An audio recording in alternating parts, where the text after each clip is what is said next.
Because normally we lead with our mistakes, and something slipped past us yesterday that I've noticed, Glenn, you haven't brought any attention to, and you always brag about, well, we lead with our mistakes. We're going to lead the halfway point of the show with our mistakes. Well, okay. That's what we're doing. We're leading right now. All right, if you feel good about that, but here we are halfway through the show. No, seriously, take this seriously, because this is something that slipped. It's bad. Yeah, slipped by me, and I didn't even realize it. I'm surprised, Stu, you didn't hear it. When Pat heard it, because he was like, you didn't say that. And I'm like, yeah, I want you to listen to it. And when he heard it, he was like, was Stu even in the room? I'm kind of ashamed that it took Media Matters to point this out to us. Okay, so Media Matters said Glenn Beck is back to his old tricks. The woke Beck thing is not happening. He is saying that the Women's March was a conspiracy and a part of the caliphate, a caliphate clue. Yeah. I didn't remember saying it, but listen to the tape. I'm afraid tomorrow I have to go back to my chalkboard. We've been working on it this weekend. We're going to give you some of the connections. We're going to talk to the woman who wrote that article for the New York Times about the connections to George Soros and to radical Islam. You listening, Stu? Mm-hmm. And have a talk with her. Yeah. Tomorrow I'm bringing the chalkboard in because the connections are there. And if you want to call me a conspiracy theorist again, you can. Mm-hmm. I'm not going to accuse anybody of anything. I'm just going to point out the facts. Because somebody has to. And perhaps someone in the media will listen. I don't know if they will. Wait. What was the... Are you hearing the spooky music afterwards? Yeah.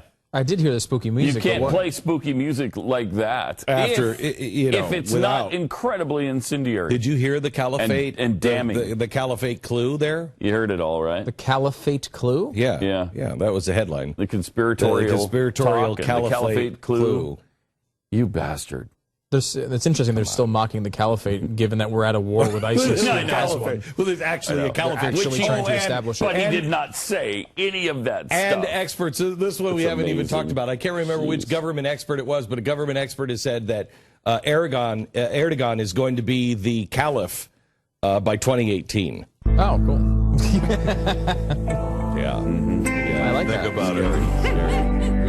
That does make it feel like you said something bad. Yes. Right. You know? Right. Because he did say something bad. Well, what was their problem with that? I mean, obviously, I know they're not going to agree with your conclusions back to on George my Soros. tricks of conspiracy and caliphate. They caught you dead to rights. You said you were going to do an interview with someone who wrote a story. For the New York Times. And now it sounds like that was bad.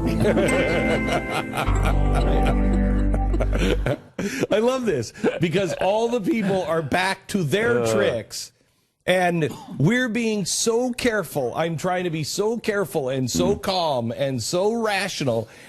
I didn't present this story about George Soros.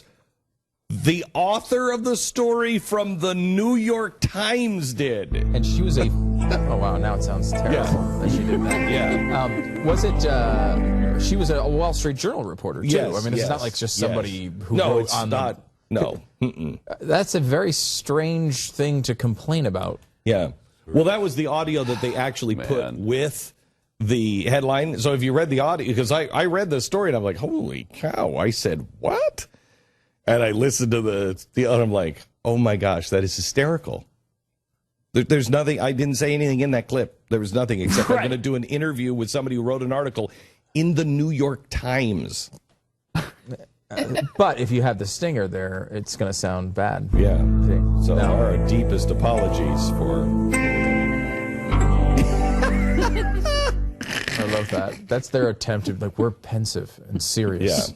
And we've just uncovered something. You know who's doing this is the guy. What was his name? Angelo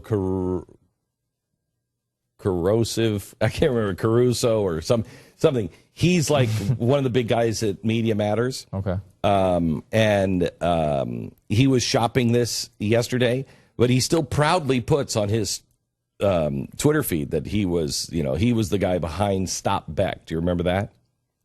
Yes. Yeah, they So did that was all the over at fake Fox, news right? about me. Yeah. And I thought, here's a guy who's holding himself up as a guardian of fake news. Wasn't that the website that claimed you killed a 9-year-old girl? I don't remember. I think it was. I didn't believe I it until I must heard have that. until I heard that, and I didn't even think Now I you killed know a it's true. Now you know 9-year-old it's girl. true. But now, oof. Normally people can't get away with that, but somehow you did. Somehow Isn't you it did. just inherently kind of ridiculous to post a clip of a guy you said you stopped? Like, if you're bragging rights that you stopped someone, how can you Right. be playing clips of them speaking on the air? Yeah, on a nationwide broadcast. It's weird, but I'm sure is valid. Because if I said anything other bad about them, they might put this sound after me. Oh my gosh, did you just hear what Stu said Yeah, about that? really bad. But I didn't say anything. Really bad. Really bad. That's crazy. That's crazy. That's a quality organization, Media Matters. A quality organization.